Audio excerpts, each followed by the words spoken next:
við könnuðum efnahagslegt umfang fiskeldis á laxi í opnum sjókvíum hér á landi og áhrif þeirra á byggð. Áhrifin á þjóðhagsstærðir eru kannski ekki, þetta skiptir ekki sköpum fyrir þjóðarhag, þetta er stærðargráðunni 0,5% af landsframleiðslu ef ég man rétt. En á þar sem þetta er sem á Vestfjörðum, mest á sunnanverðum Vestfjörðum og svo á sunnanverðum Austfjörðum, þar munar þetta. Þetta eru svona 5% af stærðargráðunni, 4-5% af vinnuafli á Vestfjörðum og svona kannski kringum 50 af vinnuafli á sunnanverðum Vestfjörðum, Bíldudal, Tálknafirði og Patreksfirði. Og þar hefur orðið svolítil umbreyting, það sem fækkaði fólki lengi vel, en frá því að þetta fór í gang svona kringum 2015, þá hefur fólki fjölgað, heldur húsnæðisverð hefur hækkað og margfaldast á þessum stöðum. Það er reyndar mjög lágt fyrir,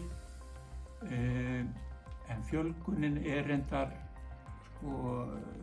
erlendir ríkisborgarar, íslensku ríkisborgurum hefur fækkað.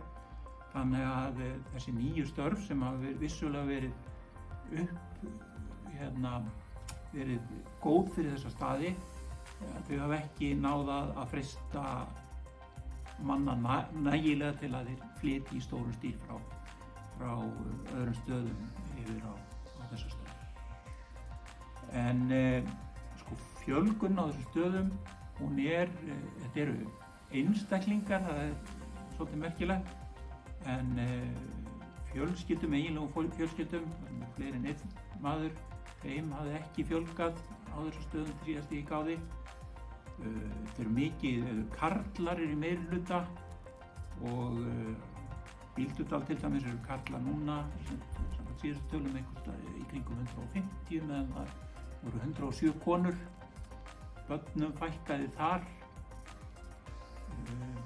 Þessi fjölgun einstaklinga var til þess að